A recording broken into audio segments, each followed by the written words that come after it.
Isles of Boreas. It was time to choose. The rebellion was in trouble. Ravens were scouting for the secret rebel base. They needed a game changer. Pieces of the Sky Ripper had surfaced. Reynardo knew that using it could go catastrophically wrong. But he was sure he could figure out how to use it safely. Also, a temple had risen out of empty desert. The Iblis stone was hidden there. It was a dangerous artifact. It could corrupt its user into a bloodthirsty monster. Maybe he could find a way to use it, to take its power without surrendering to its wickedness. And also, his old friend Lupino needed rescuing. Of course, Reynardo had a pretty strong suspicion that Lupino had betrayed the rebellion, and he had a gut feeling that he needed to use that to his advantage.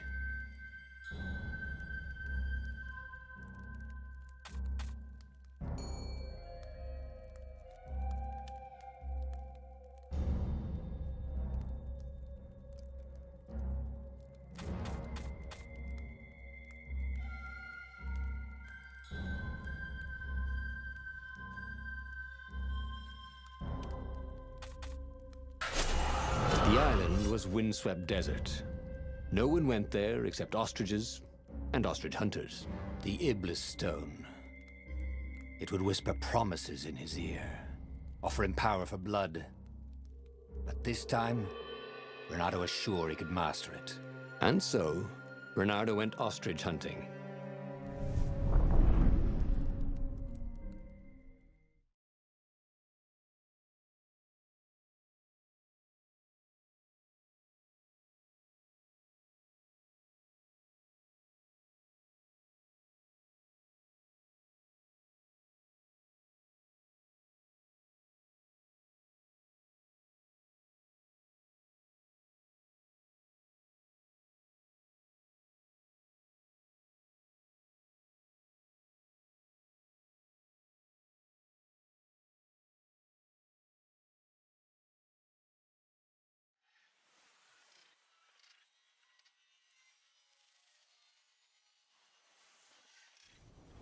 Every child could sing verses about the Sky Ripper, but ancient codices held hints of other things. A stone that ate souls, a ruby that drank blood, a jewel only a righteous man could give away. Were all these things the Iblis stone? Long hidden in a buried temple? Another ancient item that was only resurfacing now? Drawn up from the deeps by the Emperor's horrific rituals?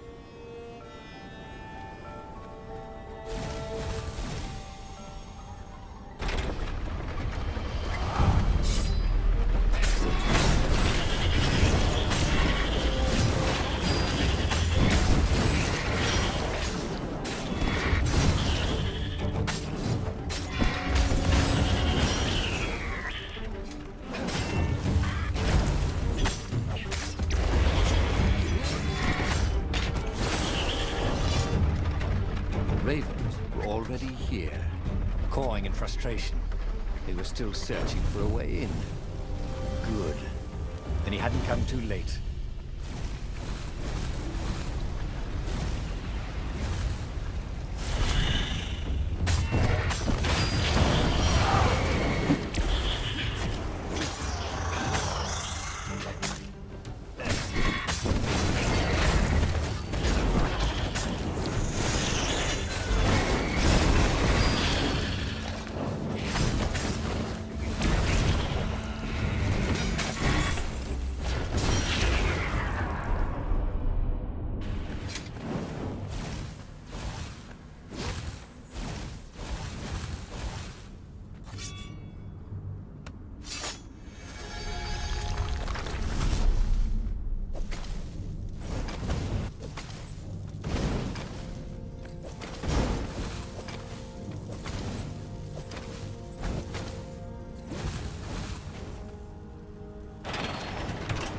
There had to be some way to use the Iblis stone. It was old, wasn't it? People are so much cleverer now. And Reynardo was pretty sure he was cleverer than most people.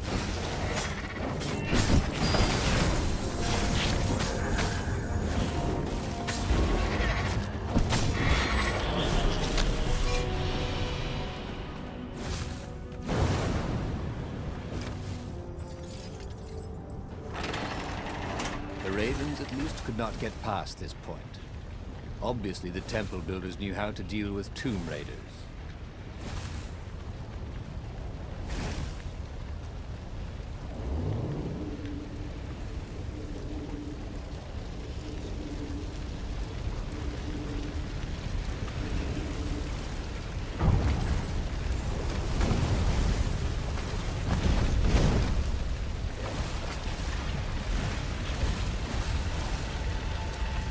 It was a stone of the purest blackness. It reflected no light, like a void made solid. Nervous, he picked it up. I can make you mighty. Who said that? Give me blood. It was the stone, eager, thirsty.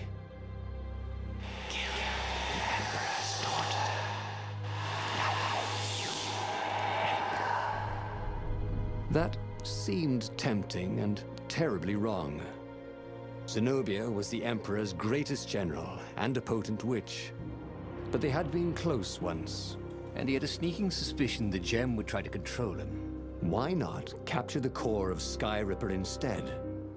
It was the eye of a lost god torn out by the transcendent Emperor to power his greatest weapon. "It's the core," said the stone anxiously.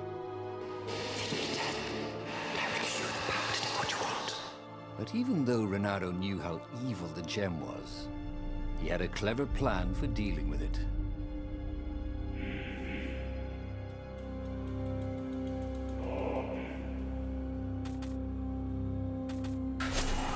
Why was he listening to a talking rock? Ah, but the rock had a point. If the stone could truly turn him into a powerful warrior, he could defeat the Emperor with the very weapon the wicked old toad had sought for himself. To be a hero, you had to sacrifice old friends sometimes, especially when they've become enemies.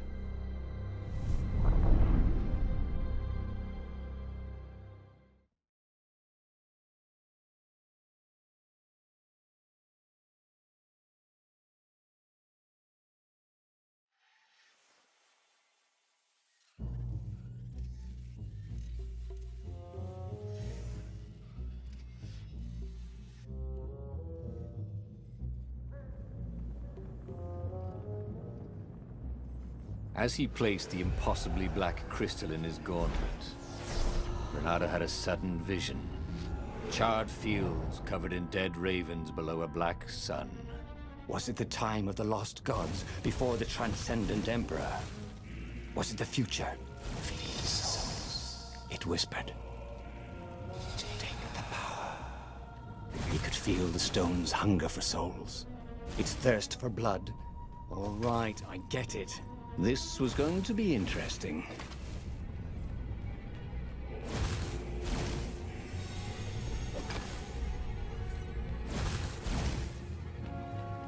Look, it's not personal, but your mother wears army boots. On her ears.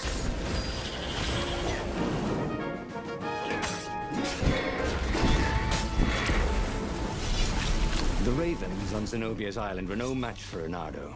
They screamed as the stones sucked out their souls. And with each death, he felt stronger. Take the power, the stone told him. He couldn't do worse with Zenobia than he'd done with the core, could he?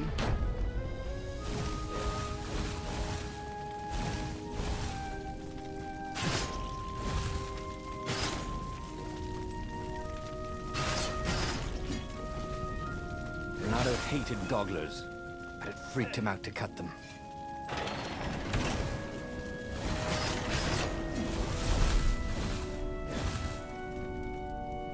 Zenobia was waiting for Reynardo. She was alone, confident as always. Fire danced at the tips of her claws. Are you here to surrender? She seemed as cocksure as he felt. But she didn't know he had the stone. And I've missed you too, love. He chuckled. She spotted the stone and bolted without another word.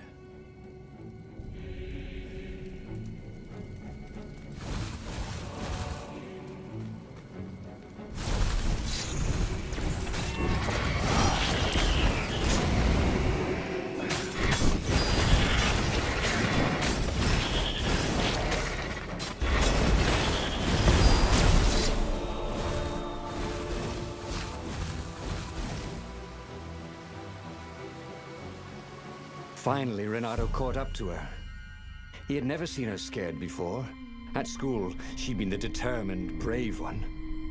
Now her eyes were wide, frightened. He didn't like seeing her this way. "Kill her," whispered the stone. "You cannot win your rebellion without it." "Please." "No," said Zenobia. "Not that way." Oh, they had been so close once. Could he really feed her soul to his demonic gem? But if he spared her, he would not get the full power of the stone. Oh, how could he be the hero he wanted to be?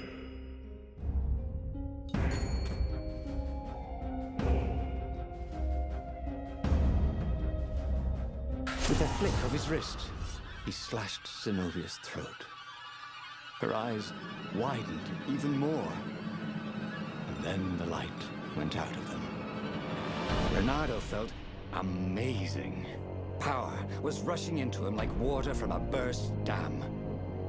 Oh, such brilliance, exulted the Iblis stone. Tasty. He felt a bit bad about killing her. He was pretty sure she still loved him. But needs must when the devil drives. Reynardo returns to the Farfarer and set a course for the Nexus. The Empire had a communication outpost there. He could call the Emperor directly. It was time to seize the outpost and let the Emperor know what he had done.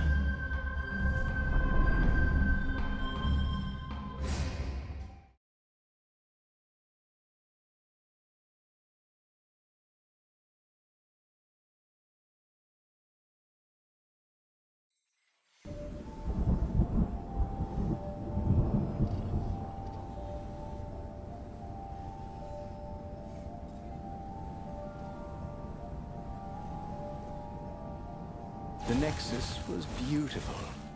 He'd never realized how beautiful. Everything glowed. The wind was so sweet. The sun so soft. The stones so warm. Black raven feathers. Black feathers. Suddenly, his eyes are filled with them. He's falling through smoke under a dead sun. A voice calls him home. Is this a vision? Whose? Is this the time of the lost gods? Or the future? No matter. What mattered now was killing his way to the Imperial outpost and challenging the Emperor from there.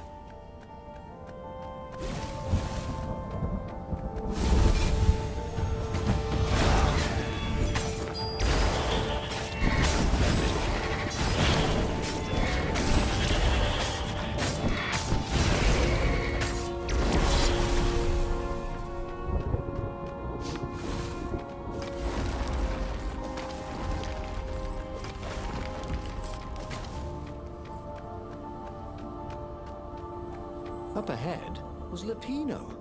What was he doing here? Reynardo! Hey, buddy! Hey there, old buddy! Please don't kill me! Why would I kill you? Asked Reynardo, although he had been thinking about it. Well, you've become... no, I mean, no disrespect at all here. Kind of evil? Maybe you should, I don't know, go to the mountains to have a think? See if maybe you're sure the stone is not all that healthy a thing to keep? I suppose you wanted, Reynardo said, and poked Lapino in the chest for emphasis. Oh, had he just killed Lapino? Oh, damn it.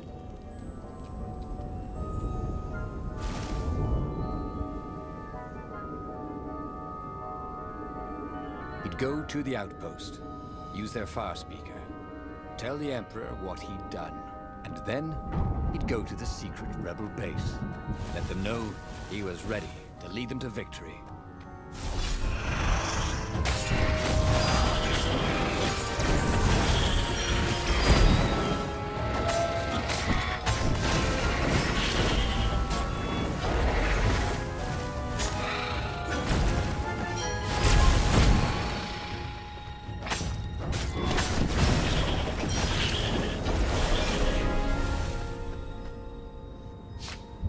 Reynardo rampaged through the Imperial outpost like a water buffalo rampaging. At the last moment, he remembered not to kill the Farspeaker Toad. After all, he wanted a word with the Emperor. But there was only silence. Haha! The Emperor was scared, like little girl. Well, he would gather the rebel army and slaughter the Imperial fleet. Yes! Applauded the Iblistone. Tremendous. Then the Emperor would have to answer his Farspeaker, wouldn't he? Who are you? Asked a distant voice that sounded uncomfortably like Zenobia. What have you become? The mountains. Go to the mountains, urged another that sounded a bit like Lapino.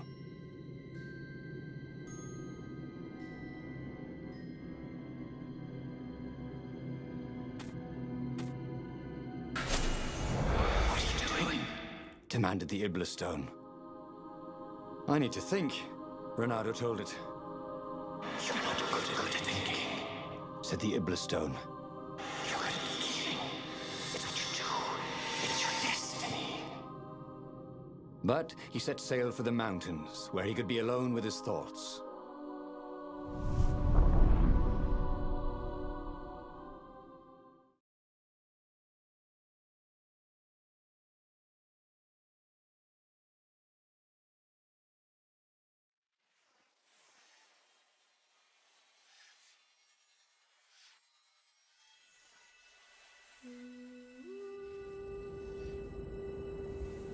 Why were there Raven Scouts here in the empty mountains? Was there nowhere he could find peace and quiet? There were other ravens here too.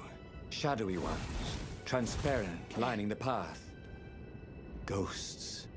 They cawed as he passed, but they didn't try to stop him. Spectators. Had he really killed that many ravens?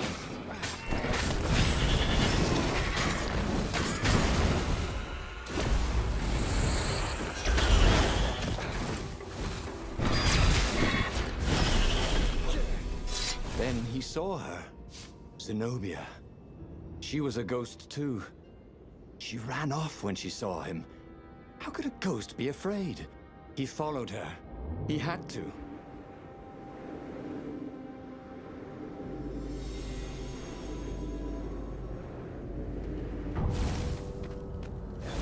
Hey! I got this friend who's a swan. Can he join up? He dyes his feathers.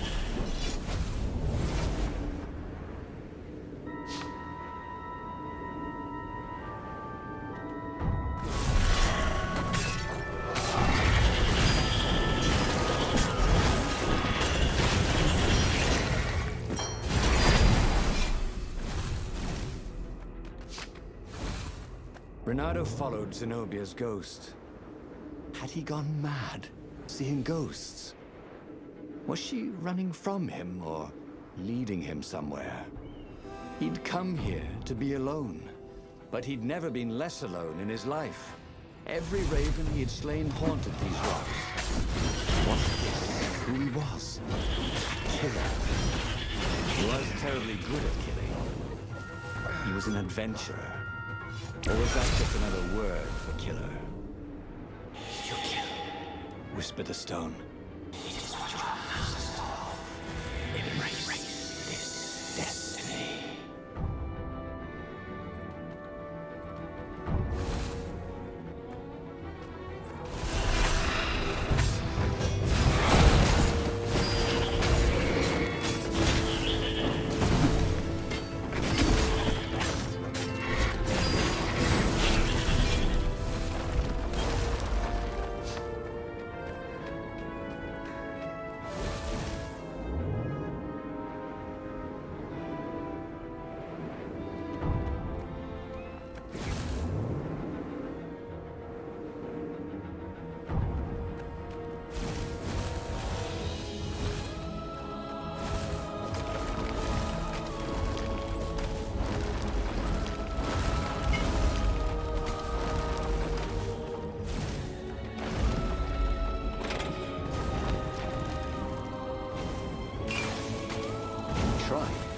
focus on the job he had to do.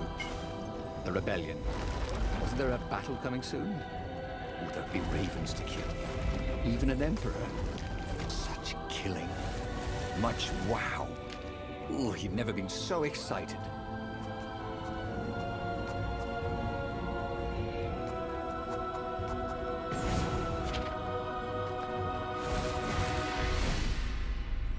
At the end of the mountain path, Zenobia awaited him. Why did you kill me? She said. I was your prisoner, and I loved you. I needed the power, he said. Haven't you heard? There's a war on. Then what's your excuse for killing me? Asked his old friend Lapino, stepping out of the shadows. Because a filthy traitor? Said Reynardo. For once, Lapino didn't reply. The demon has twisted you, said Zenobia. Abandon the stone. You've lost too much already. Her words bit deeper than any sword ever had. So he shook his head, and once again swung his blade through her and Lapino. It had to all mean something. If he gave up the stone now, he would have sacrificed Zenobia and Lapino for nothing. So, Reynardo set course for the Imperial fleet, where he would end it all. The Emperor, the war, the madness.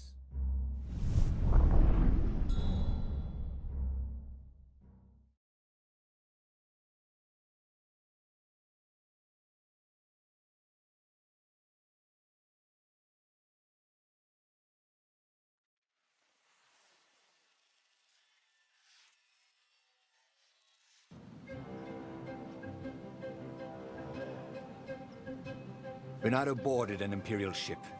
No one could stop him slashing his way towards the Emperor. Yes, that was right. To give up now would be to lose everything for nothing. But if he could liberate the land from the Mad Emperor, then he could give up the stone in peace. And those were absolutely his own thoughts. Not the stone manipulating him, right? Oh, yes. Exalted the stone.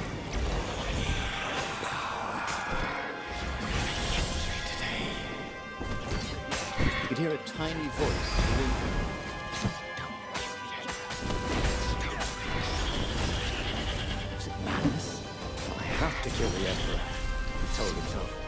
That's what it meant to be a hero. To do what had to be done, no matter how terrible the cost. Yes. And then you can have peace. Promised the stone.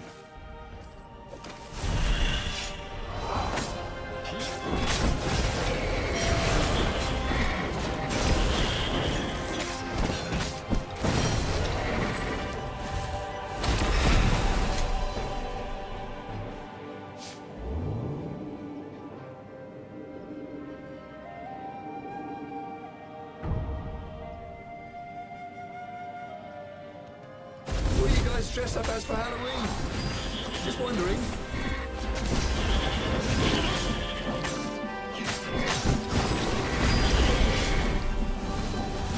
The tiny voice, whatever it was silent. He couldn't see ghosts around him, but he could feel them.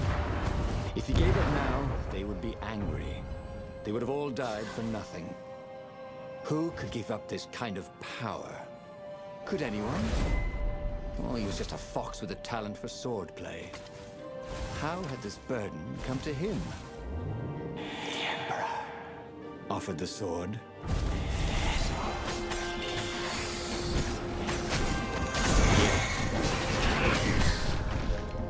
That is what he wanted now.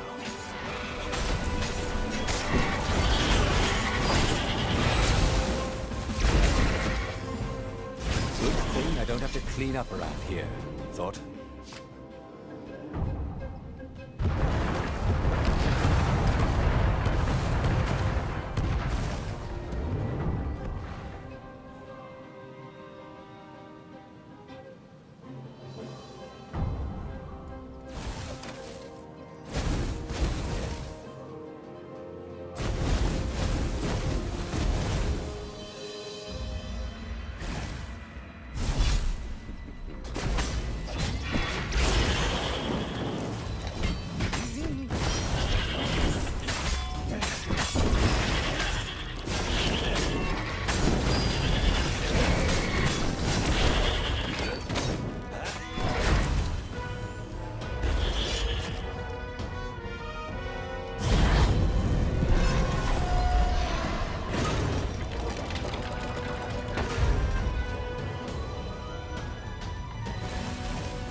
The Emperor was cowering in front of his ship. Please don't kill me. Croaked Emperor Isengrim III. Here, take the crown. I don't want it anymore. You must kill him, or he will have his troops. He will send assassins. Please, have mercy. The rebellion is won. Or you could be emperor. I'll just go be a scientist, or minstrel, or sell gummy bears. Yeah, I promise not to bother you. It's your moment. With all the love he'd ever had for Zenobia, for Lapino, for the kit foxes he would never have, Reynardo raised his sword. And Reynardo plunged his sword into his own chest. Yes. Wait. What? Reynardo screamed as his life force ebbed into the stone and surged back into him, and ebbed out and surged back in. No! Screamed the stone. It began to heat up. What have you done? The stone began to glow. It became white hot. It became lava.